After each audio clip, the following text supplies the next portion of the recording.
Yeah, I love it because I have a lot of, some clients where they'll ask me, well, how can I get to six figures? Oh, I need more certifications. I need to get my MBA. Oh, I need to pay my dues. Oh, I need more work experience to get there. Yes and no.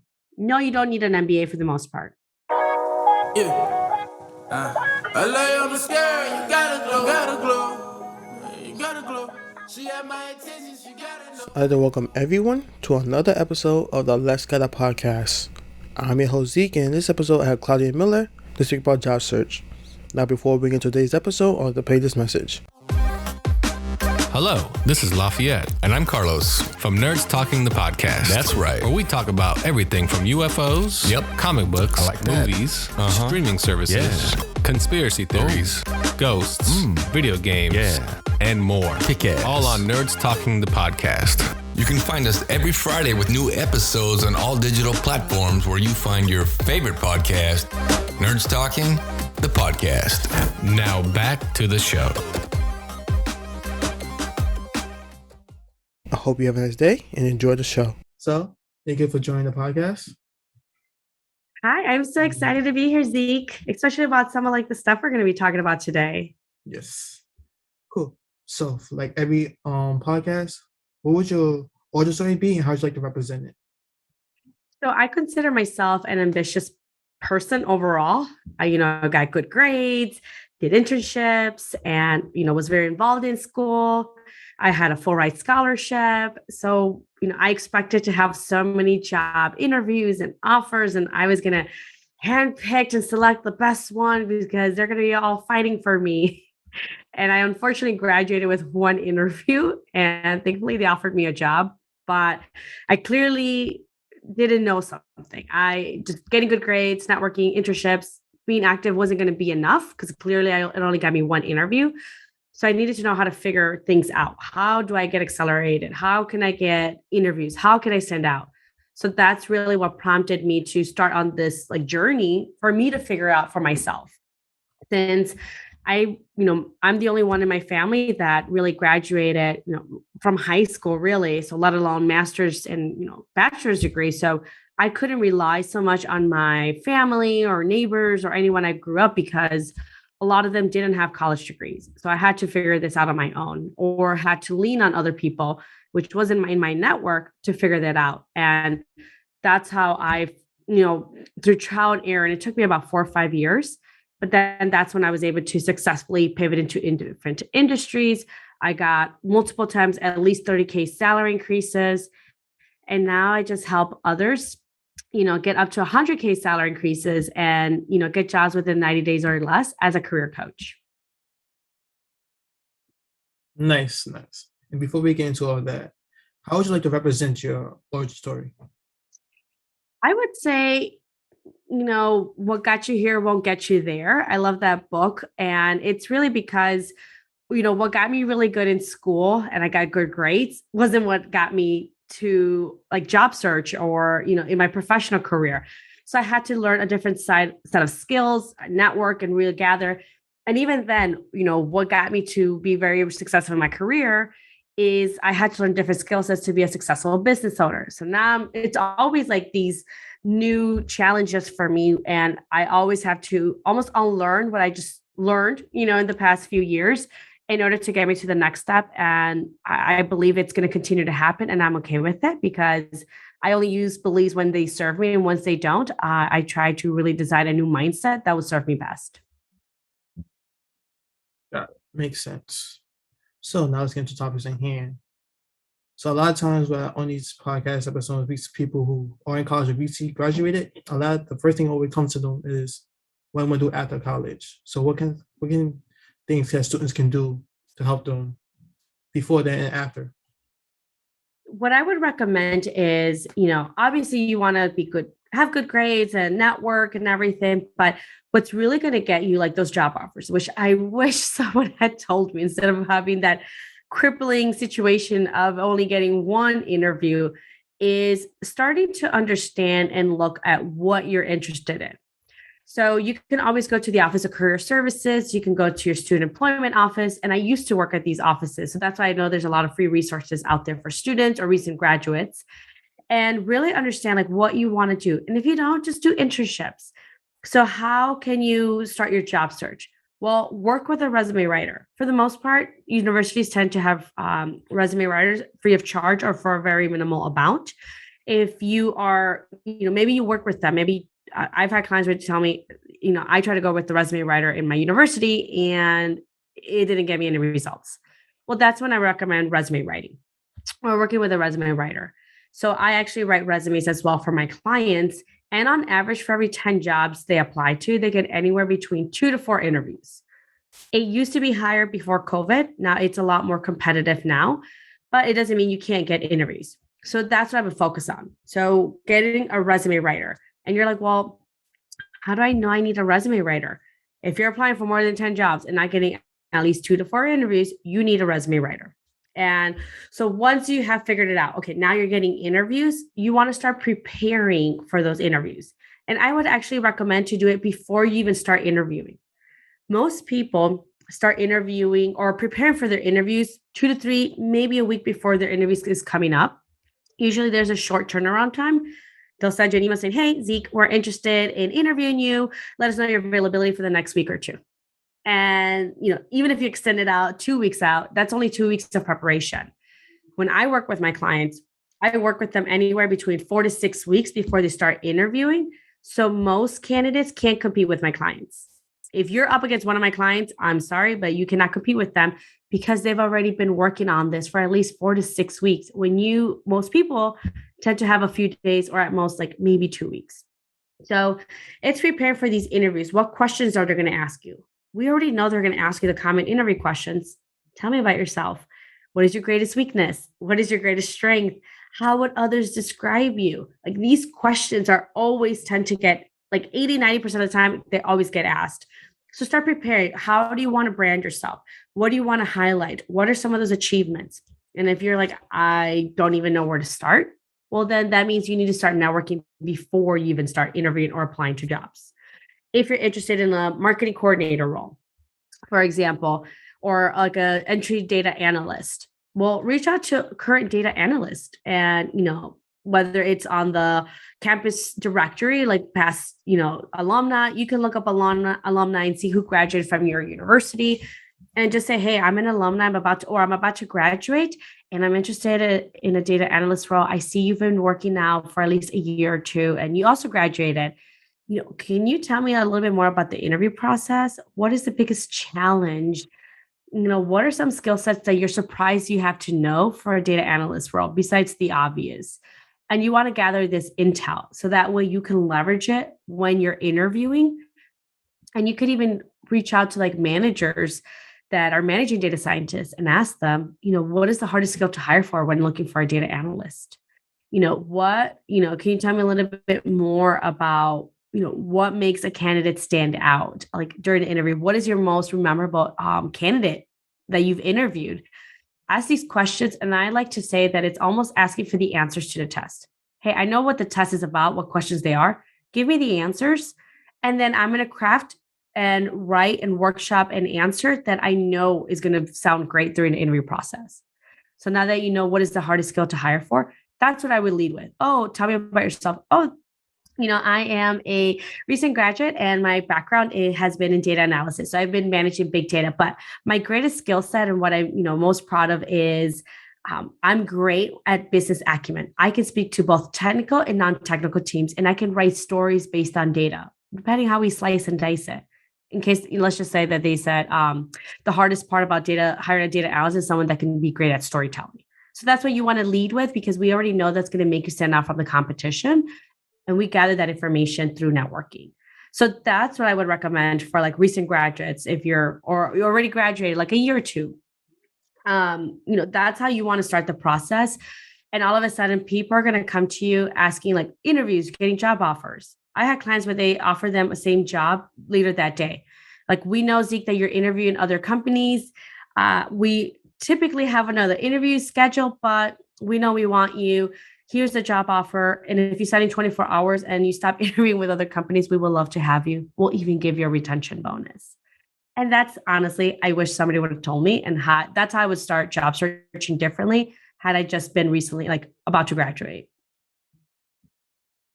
Nice. Very valuable stuff. I remember back in class, people were saying go on LinkedIn, find your alumni, and just reach out to Mhm. them. Since Yeah. you have a common think in common. Yeah. And even like I said, um, same program. Oh, like you graduated from like the School of Business as well. I did too. Or maybe you intern at a company and they interned as well, or they currently work there. That could also be another like, hey Zeke, I noticed that you worked at, I don't know, PlayStation. I interned there. I was wondering if you have like a few minutes to talk a little bit more about how it is being a data analyst. And I would love to tap into your expertise and insights. People Nice. are always happy to help. If you ask the Yes, right way and the timing, people are always happy to help. definitely. And so let's now break all that down. So what is a job search? Because it's just looking for a job, or what kind of like details does somebody need in terms of job searching? It's always helpful when you have at least an understanding of who you are a little bit. So if you're an introvert and you feel uncomfortable, speaking to people, probably should not look for a job in sales. It tends to be very client facing. There's a lot of negotiations happening. You're going to probably have uncomfortable conversations when, they try to like get a low offer, get discounts. So knowing yourself, even am I an introvert, extrovert, or both? Do I like numbers? Personally, for me, I hate anything like detail oriented. So coding, probably not a good feel for me because I cannot stand, I get burned out really quickly. I procrastinate because I hate that type of work. But if it's related to sales and business and revenue and operations, all of a sudden I'm happy, I'm excited. But starting to know yourself and what classes did you like? Which ones did you dislike? Why did you enjoy it? Did you enjoy public speaking? I love speaking in front of people. So again, I know that about myself. And if you are, wanting to be a influencer, but you are afraid of cameras, you're an introvert, you don't like to talk to people, you don't like to be, all these other things like, well, is that really the best avenue for you?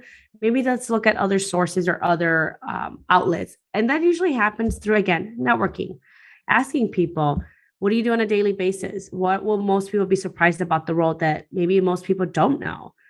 I'm an introvert. Do you think this would be an ideal job for me? Would you consider yourself an introvert, extrovert? Asking those questions, it's going to give you a lot more insight, and you're not going to know what you want to go into. Some people might like, oh, I've always dreamed about doing this, but most of us are like, I think I want to do this, or this was my major.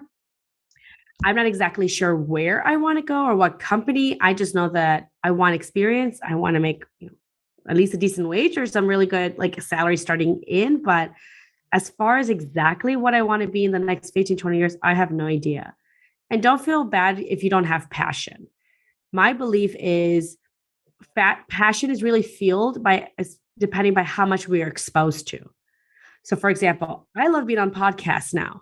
Have you asked me before I started getting on podcasts, like, Claudia, is podcasting your passion? I would be like, I don't know. I've never done podcasting. I have no idea. I know I enjoy public speaking, but I don't know if podcast is going to be my passion. And guess what? I love being on podcasts now that I've done it and been exposed to it. But some of us don't know a lot of our passions yet because we haven't done enough.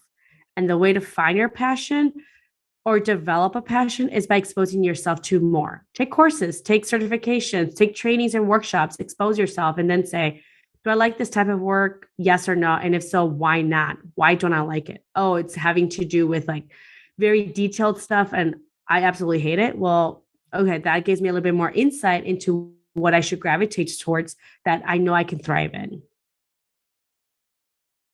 Makes sense. If you know who yourself, then Mhm. at least have a better idea of where to go in terms of what you want to do on a daily basis. Yes. Yes. And then let's go to the next step. We talk about job search. Let's talk about the interview and Mhm. how to prepare for an interview. So, like I said, it a lot of it comes to preparation. Prepare for the expected and the unexpected. We know they're going to ask these common interview questions. Start preparing your answers. Don't think that you're going to wing it. Or some people say, well, once I get in the interview, I'll know what to say. Guess what? You're not. You kind of just, people tend to have tendencies that are giveaways that they're nervous or they're trying to figure it out and kind of wing it on the spot. And a good teller is if people are looking up and down or to the side, like, yeah, so that's that's usually a telling sign. So instead, prepare for those answers. And look on Glassdoor. Glassdoor is a really great resource to look up, interview questions either for that company or for that specific role. You can Google, common interview questions for data analysts and pull up those questions. Do you know what you want to say, how to say it? And, what is a good achievement? And some of you might say, well, I don't have much achievement, Claudia. I'm barely graduating from college.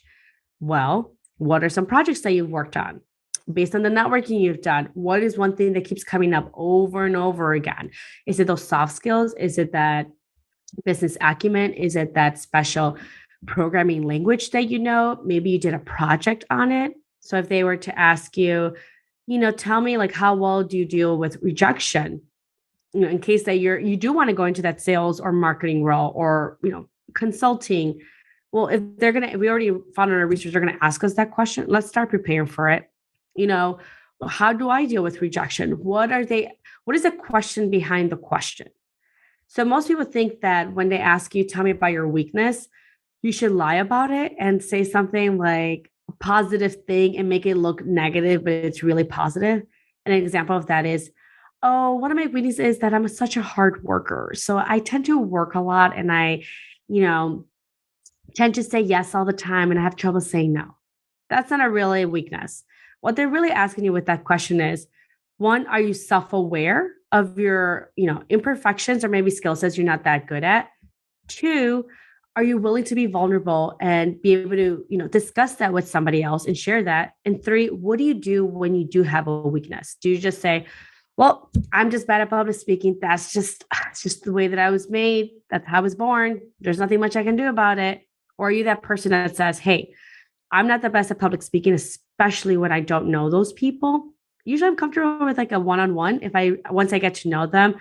But once it becomes 3 or 5 or 7 or 10 or plus, and I don't know people, I get nervous. My palms get sweaty. I, get hot flashes and I get jittery and I tend to stumble. And a lot of things happen when I have to do any public speaking. So what I'm trying to do is get better. So I just joined Toastmasters group and currently, working through that. I know it's going to take some time. I'm not where I want to be yet, but I know it's a matter of time of when I'll get there. That comes out genuine because it is true. I have a client where she said, my biggest weakness is that I tend to be quiet.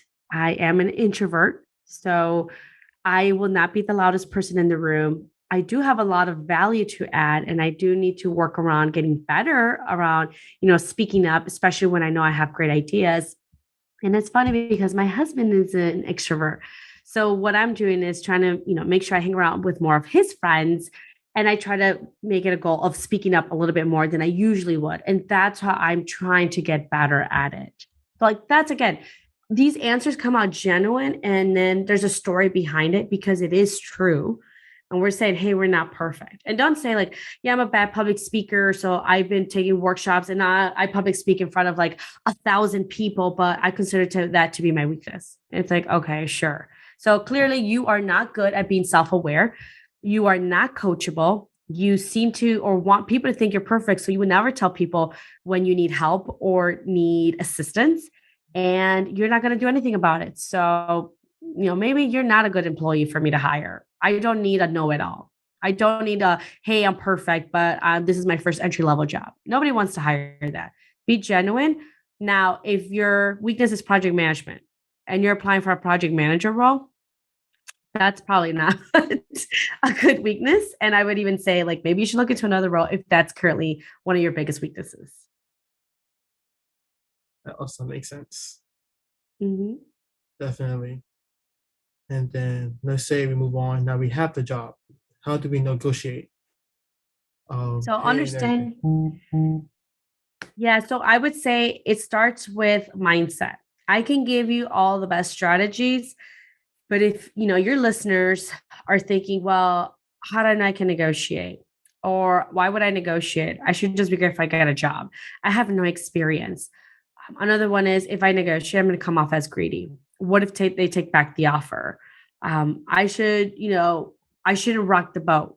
So if you have these thoughts coming up, just even saying, hey, negotiate your salary. And you're like, I can't, all these thoughts are coming through, jot them down and understand that.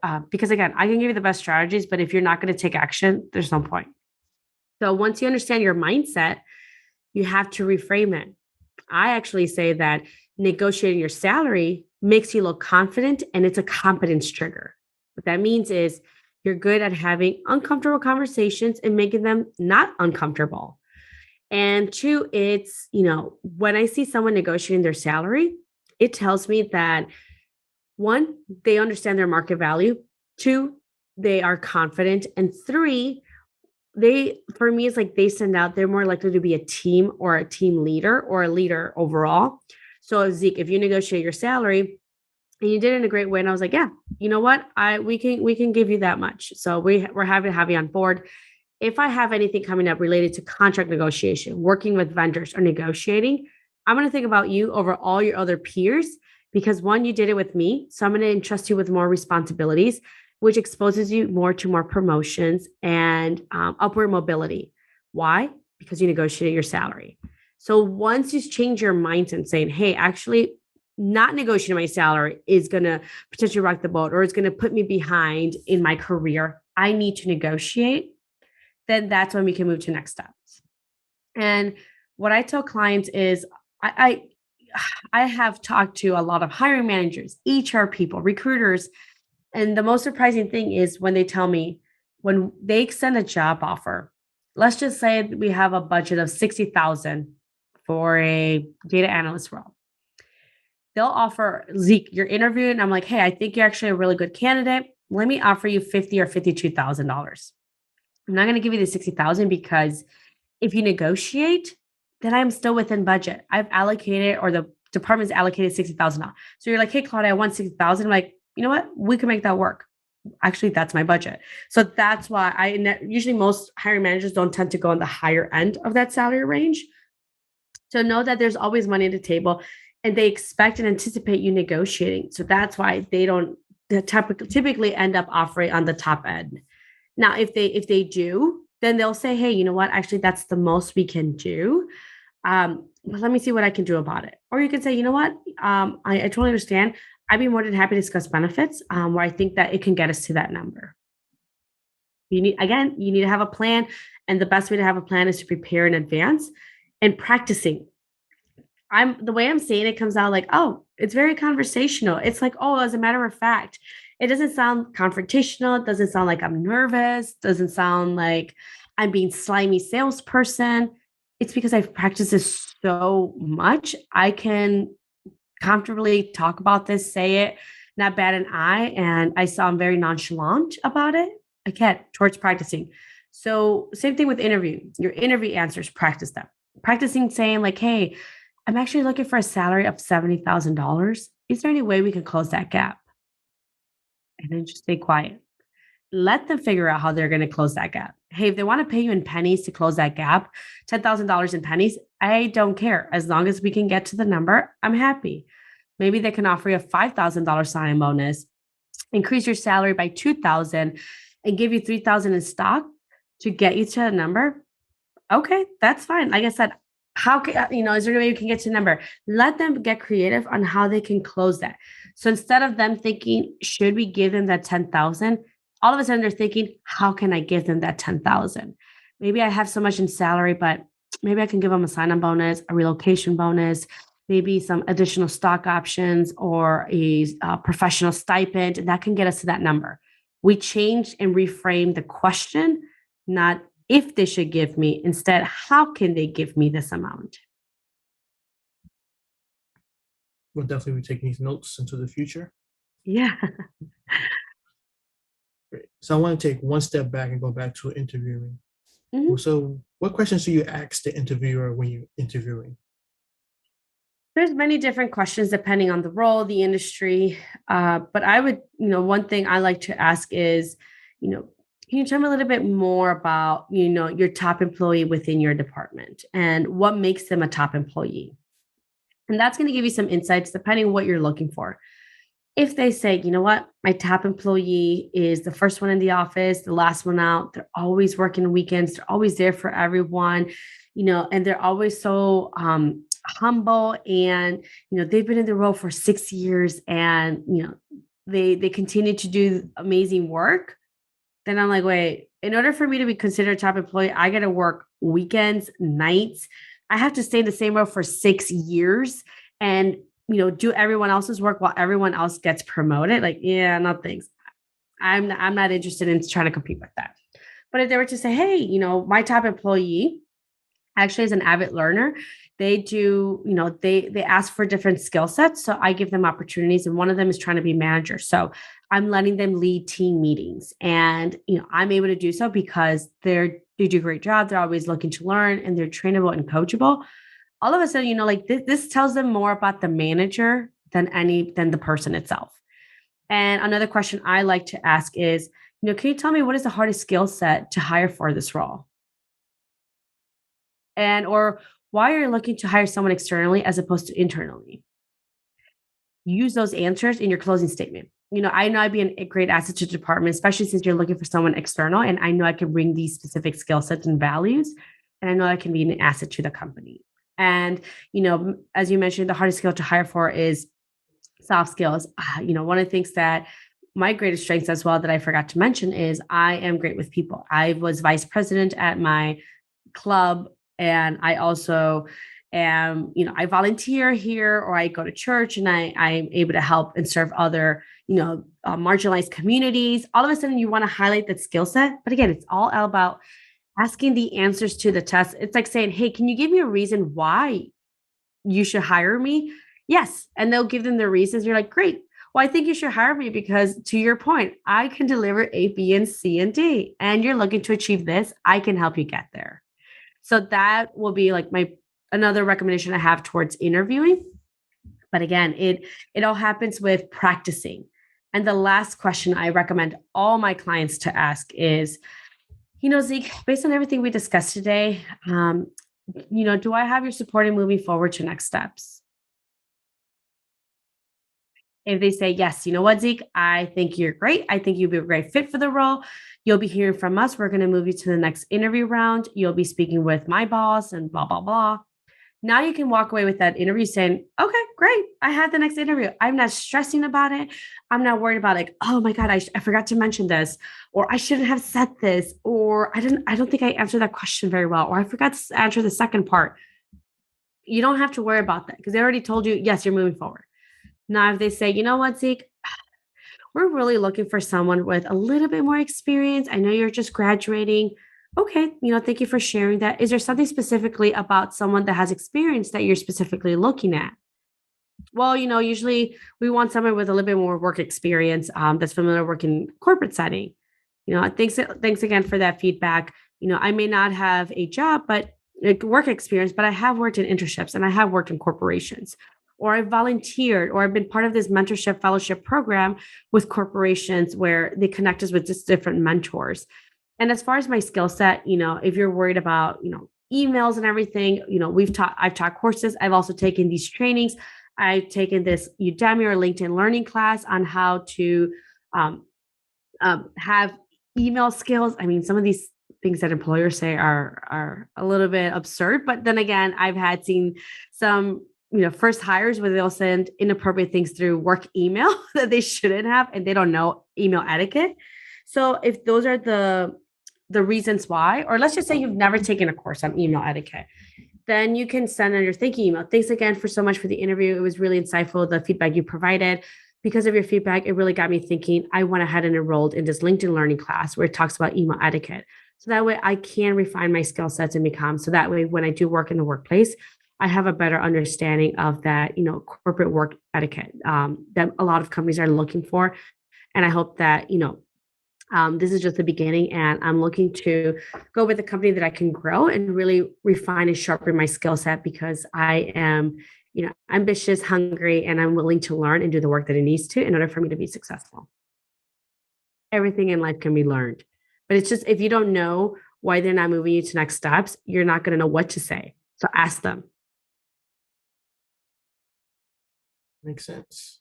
So a lot of repeating things on practice and preparation. Yeah. Yeah. Preparation and practice will, like I said, that's more than most people do. They don't prepare. Some of them may practice, but like I said, I most will practice up to 2 weeks. If you're ingrained and subconsciously you're trying to memorize these answers, all of a sudden you're not worrying about what to say. Now you can focus on your personality, building rapport. Zeke, by the way, I saw that you have a podcast. That's interesting. I have a podcast as well. Can you tell me a little bit more about that? I mean, how do you deal with like guest cancellations, or do you repurpose content? All of a sudden you can infuse that personality because you're not worrying what to say. Now you're focusing on that person, reading their body language, focusing on your body language.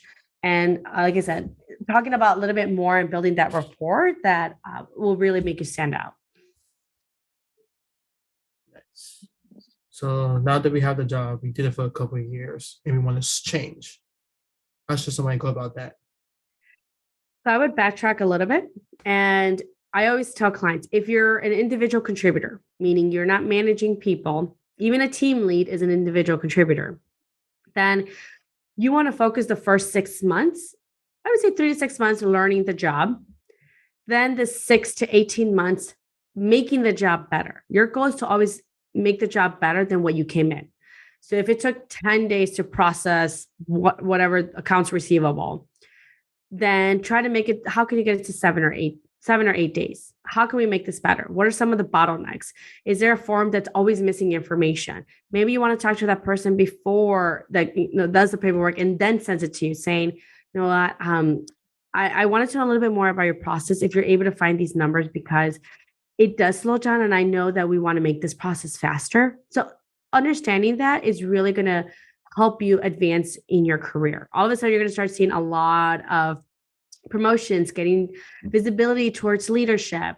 But then you want to start thinking about it. What is next on this job before you need to? So let's just say you're a marketing coordinator and you want to continue marketing. You love marketing. It's something you really enjoy. Well, the next step is marketing associate, and start reaching out to marketing associates and look at job postings. What are the requirements for marketing associates? And then highlight in green the skills you have. Highlight in yellow the skills you sort of kind of have, but maybe you don't have certifications or you haven't done enough projects. And then highlight in red skill sets you don't have. And you want to make sure you have some red in there. Otherwise, you're staying stagnant. And then look at, is it something like required? Do you have the requirements? If not, start working on your requirements so that when you are ready to apply to those jobs, you already had and built those skill sets. You don't have to waste time another year trying to build those skill sets, even though you've been ready already for this next role. So that proactive approach and preparation is really going to help you get ahead. So if you're an individual contributor, the rule of thumb is anywhere between, you should be in your job for 2 to 3 years at most, and then you should be moving to the next job. If you're like a supervisor manager, it should be anywhere between 3 to 5 years. And if you're a director, a senior director, it's anywhere between 5 to 10 years. And if you're a VP, usually it's around, 10 to 15, 20 years or so, depending on the situation. But like, that's the rule of thumb. So if you've been in your job now for more than 3 years as an individual contributor, you start looking into what your next step is and then figuring out, what do you need to do in order to get there. Got it. Cool. And then let's move on to how to get 6 figures. Yeah, I love it because I have a lot of, some clients where they'll ask me, well, how can I get to 6 figures? Oh, I need more certifications. I need to get my MBA. Oh, I need to pay my dues. Oh, I need more work experience to get there. Yes and no. No, you don't need an MBA for the most part. If you want to get an MBA because you want to get an MBA, great. If you've done your research and you know that you want to become, I don't know, a chief marketing officer, and 90% of them tend to have their master's in marketing. Okay, maybe you start preparing and looking into it. Maybe look for a company that'll pay for your master's degree so that way it comes out free. But you want to make sure you create a plan. And the biggest mistake that I see people, they'll say, I want a 6-figure job. that I just can't seem to get it. I never get interviews. I get low offers. I also see them apply to jobs that are not six figures. So let's just say they're making 60. They're applying to jobs that are 65 to 68,000. And they expect to get a six figure or $100,000 salary offer. No, no, that's not going to happen. And the analogy I like to use is it's like trying to buy a Chanel bag at the dollar store. You are not going to find a Chanel bag at the dollar store. So you are not going to find a six-figure job looking for 50, 60K jobs. So create a step ladder. If you're currently making 40 and maybe the next job you want to get is 60 to 70K, again, you want to do that analysis of saying, or audit, I have these skills, I don't have these skills, but maybe I should need to start. They said they need like a requirement, project management certificate. Okay. And that job is going to jump me to 70,000. I'm currently at 40 or 50. Let me work on the next 6 to 12 months on that certification. So once I've been in my role for 3 years, I can apply to that project manager role. And I'm going to look for project manager roles that are paying 70,000 or more.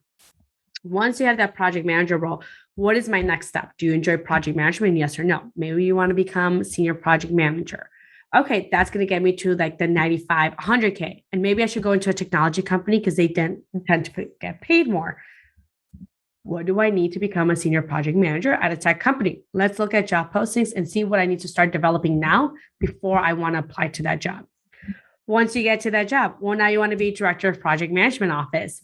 And again, that step. And for me, I went from like making 36,000 to six figures in about 6-7 years.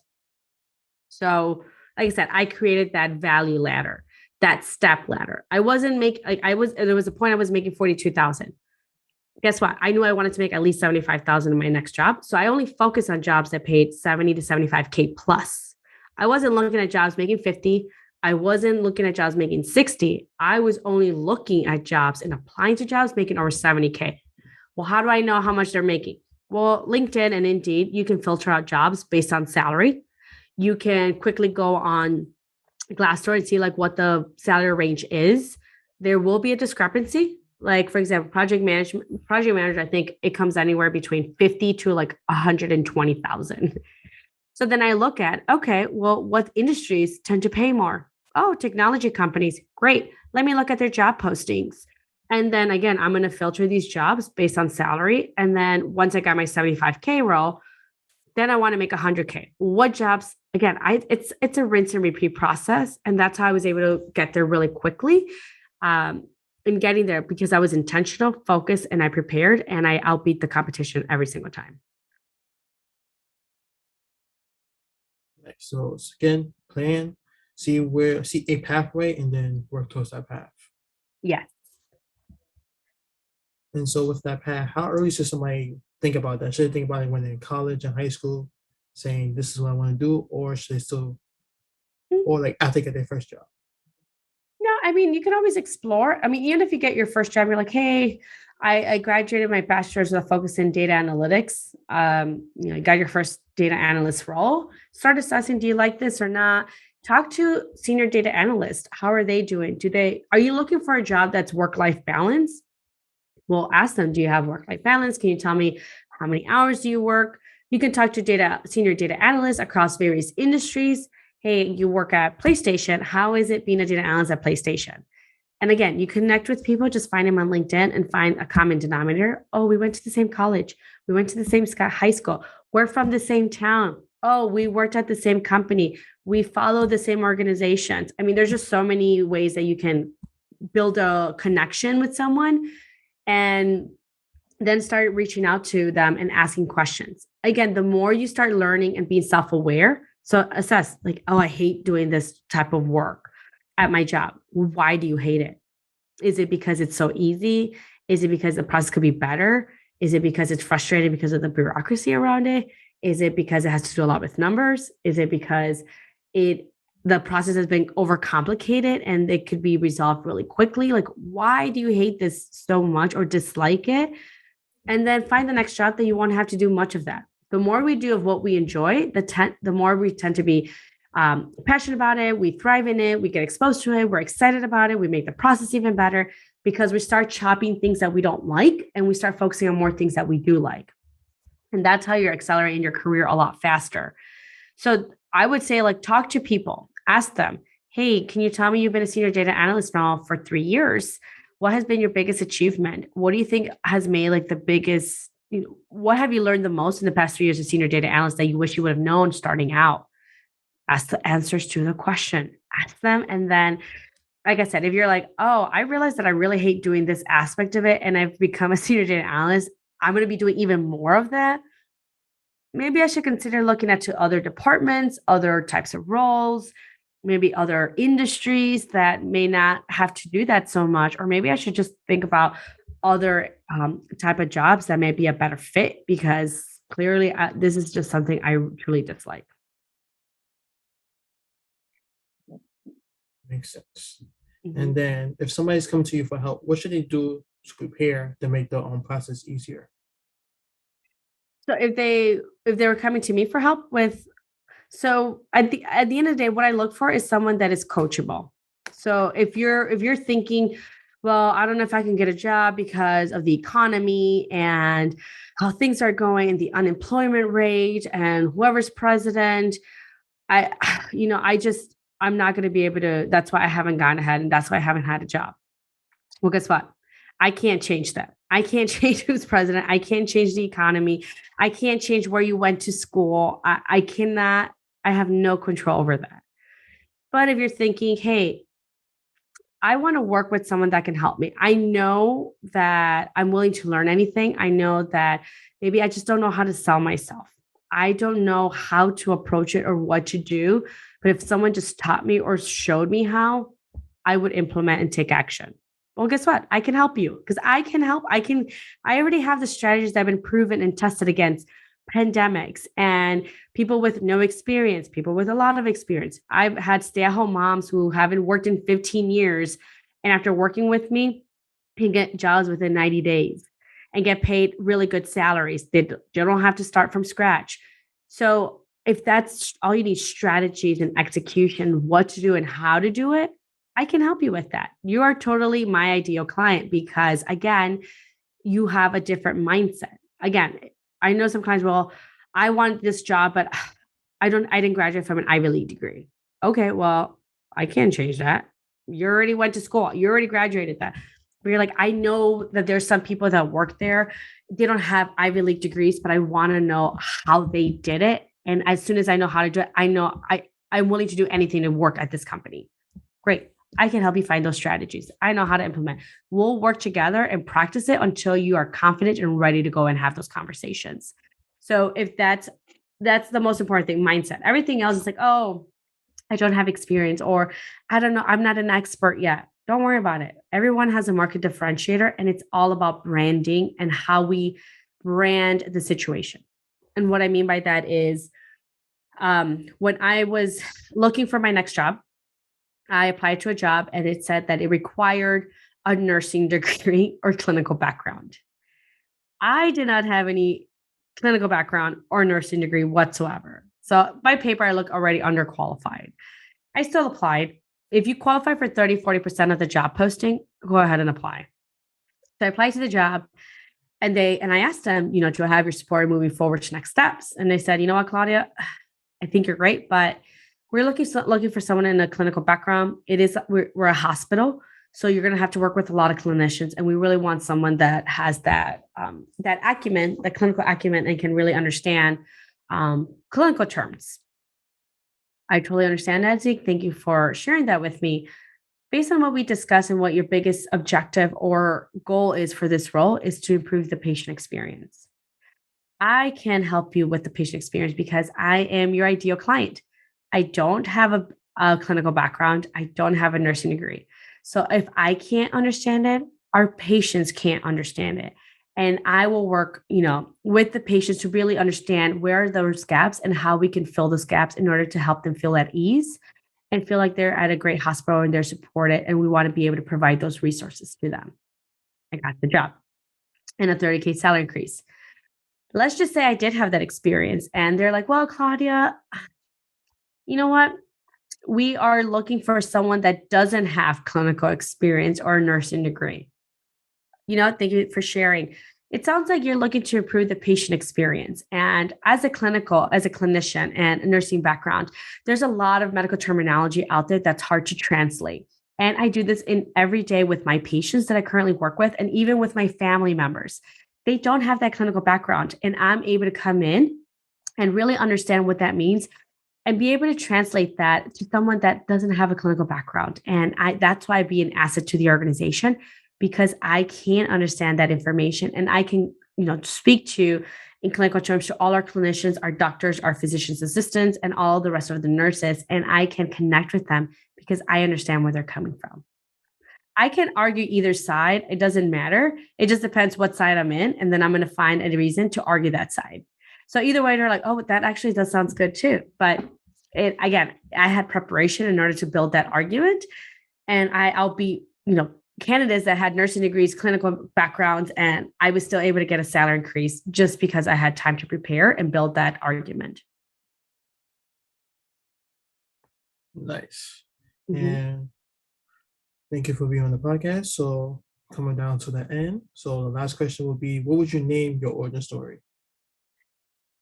Okay, so that is a good question. Like if I had to name my origin story is, I guess mindset, or like design your mindset, like to achieve like success.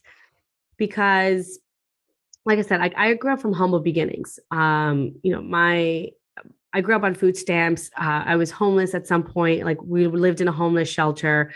My mom and my dad had sixth grade education. No one around me, really had any college degree. I had to navigate like the whole FAFSA application. My mom never took me to college tours or anything. I had to do this on my own. I have a rare blood illness that has no cure, and because it's so rare.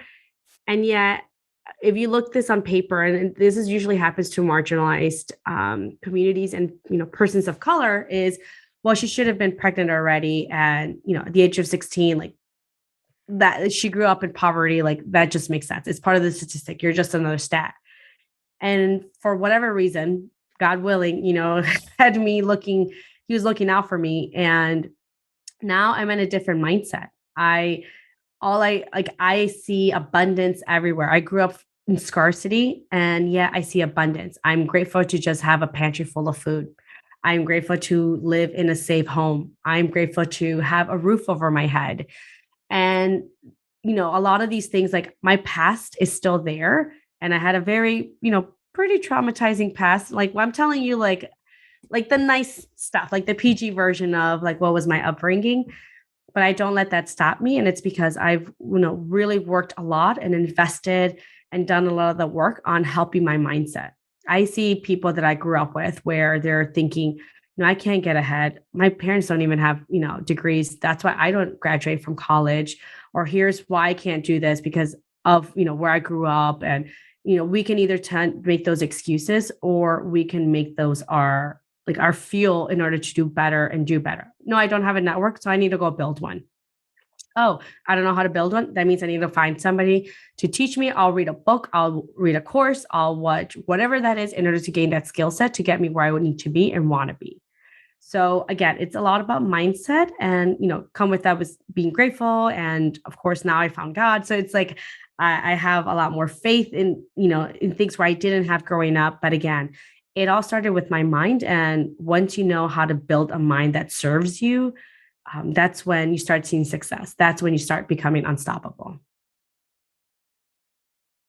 Nice. Definitely got to change how you look at the life, look at the world, and then it becomes easier. You're not fighting two battles at the same time. Yeah. And I'm not talking about, there are some things that are unfortunate, systemic racism. Like, I'm not saying like, oh, it doesn't exist. That's not what I'm talking about. It's more of, I can control me. Unfortunately, I can do my best, but I can do more in like activism and protesting and funding associations that are going to, deconstruct the systemic racism out there. But I can't do that if I'm in poverty. I can't do that if I'm in scarcity. I can't do that if I don't have time and resources for even my family and everything. So how can I get there? How can I get resources? How can I be successful in order for me to triple or quadruple or get disproportionate results and then fund and do the things that I want and I'm very passionate about?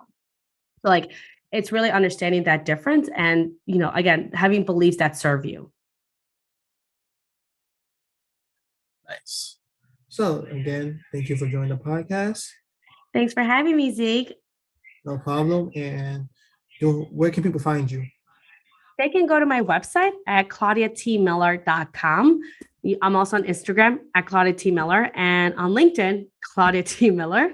So if you want, like, if your listeners want more free content or, they want to learn more, maybe they're job searching or their year-end reviews are coming out, I do a lot of and give away a lot of free resources on my website, LinkedIn, and Instagram. So that way, they can follow along and listen to more, tips kind of like what I shared today. And I hope everyone found it helpful. And if any person out there implements, takes action, sees success, leave a review and let us know what you did and how it went, because I always love to hear these stories. That brings another episode of the Let's Get Podcast to a close. Again, I'd like to thank Claudia Miller for being a guest on the podcast. But next week, I have David Quilson to speak about his series, Harriet Tubman, Demon Slayer. I hope you continue next day, and I hope to see you there.